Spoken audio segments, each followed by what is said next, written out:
Hello dears, welcome back to my channel. അപ്പം ഇന്നത്തെ ക്ലാസ്സിൽ നമ്മൾ പഠിക്കാൻ പോകുന്നത് ഫെദർ സ്റ്റിച്ചിൻ്റെ വേരിയേഷൻസ് ആണ് കേട്ടോ. കഴിഞ്ഞ ക്ലാസ്സിൽ ഞാൻ ഫെദർ സ്റ്റിച്ചിൻ്റെ ബേസിക് സ്റ്റിച്ച് കാണിച്ചു തന്നിട്ടുണ്ട്. അതുകൂടാതെ വേറൊരു അഡീഷണൽ ഫെദർ സ്റ്റിച്ച് മാത്രം ചെയ്യുന്നത് ഞാൻ കാണിച്ചു തന്നിട്ടുണ്ട്. ഇത് ഫെദർ സ്റ്റിച്ചിൻ്റെ വേരിയേഷൻസ് ആട്ടോ നമ്മൾ കാണുന്നത്. അപ്പോൾ ഫസ്റ്റ് നമ്മൾ നോർമൽ ഫെദർ സ്റ്റിച്ചാണ് ചെയ്യുന്നത്. ഞാൻ ജസ്റ്റ് 3 ലൈൻസ് കൊടുത്തത് അറിയാത്തവർക്ക് ജസ്റ്റ് ഒന്ന് അറിയാൻ വേണ്ടിയിട്ടാണ് 3 ലൈൻസ് ഞാൻ കൊടുത്ത് ചെയ്തിട്ടുള്ളത് കേട്ടോ.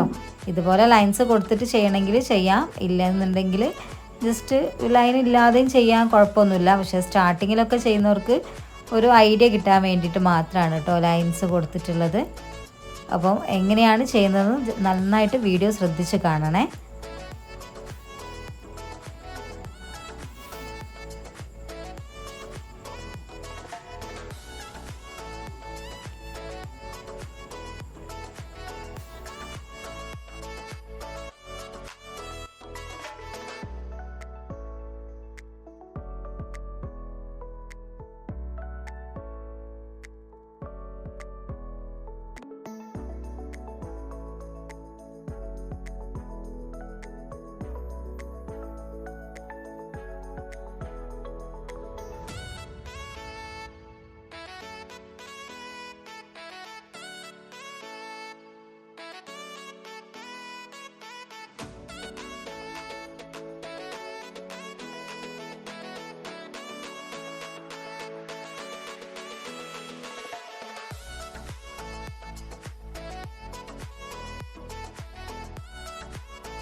ഫസ്റ്റിലെ സ്റ്റിച്ച് നമ്മൾ കംപ്ലീറ്റ് ചെയ്തെടുത്തിട്ടുണ്ട്.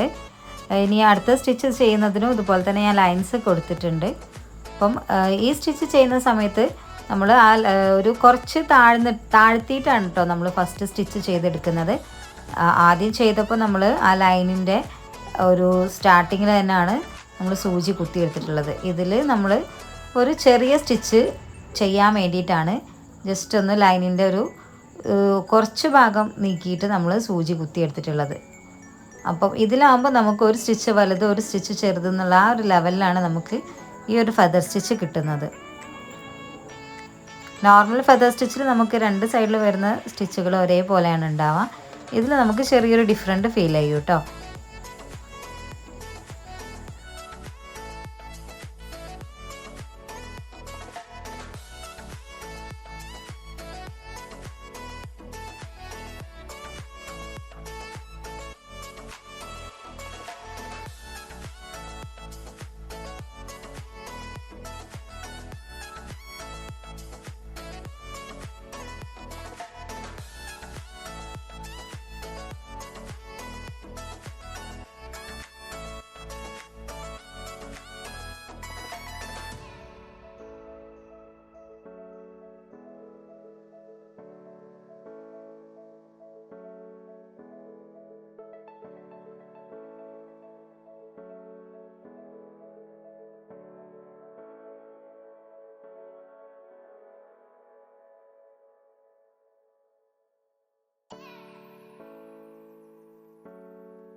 നെക്സ്റ്റ് സ്റ്റിച്ചിൽ നമ്മൾ 4 ലൈൻസാണ് കേട്ടോ കൊടുത്തിട്ടുള്ളത്. ഇത് ഡബിൾ ഫെദർ സ്റ്റിച്ച് എന്ന് പറഞ്ഞിട്ടുള്ള സ്റ്റിച്ചാണ്. ഇതിൽ നമ്മൾ നോർമൽ ചെയ്യുമ്പം 3 ലൈൻസാണ് ചെയ്തിട്ടുള്ളത്. ഇതിൽ നമ്മൾ 4 വരിയിലാണ് ചെയ്യുന്നത്. ഇതെങ്ങനെയാണ് സ്റ്റിച്ച് വരുന്നത് എന്നുള്ളത് ജസ്റ്റ് നിങ്ങൾ വീഡിയോ നന്നായിട്ട് ശ്രദ്ധിച്ച് കണ്ടാലേ മനസ്സിലാവുള്ളൂ കേട്ടോ. ഫസ്റ്റ് ചെയ്യുന്ന സ്റ്റിച്ചുകൾ ഒരു സൈഡിലേക്കാണ് വരുന്നത്. അതിന് ശേഷമാണ് നമ്മൾ ഓപ്പോസിറ്റ് സൈഡിലേക്ക് നമ്മൾ സ്റ്റിച്ച് കൊടുത്ത് തുടങ്ങുക കേട്ടോ.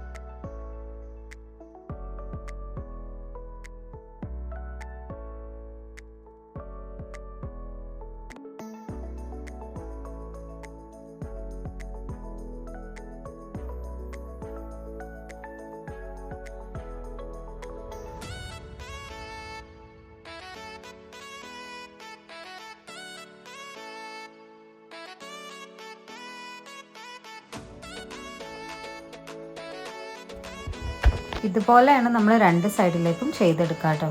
ഇനി ഇങ്ങനെ തന്നെ നമ്മൾ ഓപ്പോസിറ്റ് സൈഡിലേക്കും അടുത്ത സ്റ്റിച്ച് മുതൽ നമുക്ക് ഓപ്പോസിറ്റ് സൈഡിലേക്കും ചെയ്തെടുക്കാം. അങ്ങനെയാണ് നമുക്ക് ഈ ഡബിൾ ഫെദർ സ്റ്റിച്ച് വരുന്നത്.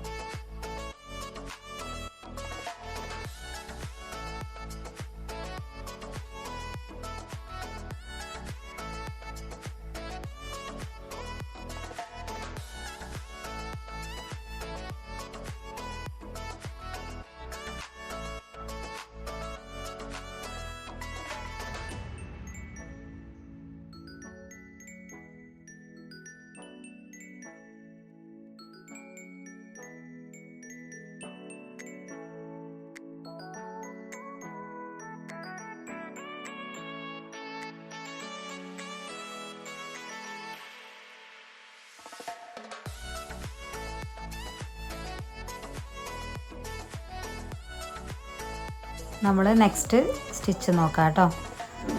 ഇത് ക്ലോസ്ഡ് ഫെദർ സ്റ്റിച്ച് എന്ന് പറഞ്ഞിട്ടുള്ള സ്റ്റിച്ചാണ് വരുന്നത്. 2 ലൈൻസ് യൂസ് ചെയ്തിട്ടാണ് നമ്മൾ ഈ സ്റ്റിച്ച് ചെയ്തിട്ടുള്ളത്.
നമ്മൾ എംബ്രോയ്ഡറിൻ്റെ സ്റ്റിച്ചിങ് ക്ലാസ്സിൽ കാണിക്കുന്ന ഓരോ സ്റ്റിച്ചുകളും അതേപോലെ തന്നെ അതിൻ്റെ ഓരോ വേരിയേഷൻസും ബേസിക് ആയിട്ടുള്ള സ്റ്റിച്ചിങ് ക്ലാസ്സിൽ വേരിയേഷൻസും ഒക്കെ കുറവായിരിക്കും. 1 or 2 മോഡൽസ് മാത്രമേ നമുക്ക് കാണിക്കുകയുള്ളൂ. പക്ഷേ വേരിയേഷൻസിലേക്ക് വരുമ്പോഴാണ് കൂടുതലായിട്ടും ഓരോ സ്റ്റിച്ചിനും എത്ര തരം വേരിയേഷൻസ് ഉണ്ട്, ഏതൊക്കെ രീതിയിൽ നമുക്ക് ആ സ്റ്റിച്ച് യൂസ് ചെയ്തിട്ട് ഇതുപോലുള്ള വർക്കുകൾ ചെയ്യാൻ പറ്റുന്നുള്ളത് വേരിയേഷൻസിലാണ് കാണിച്ചു തരിക.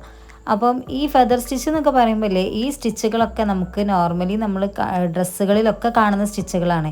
പക്ഷെ നമുക്കിത് അറിയാത്തതുകൊണ്ടാണ് അതിനെക്കുറിച്ച് ചിന്തിക്കാത്തത്.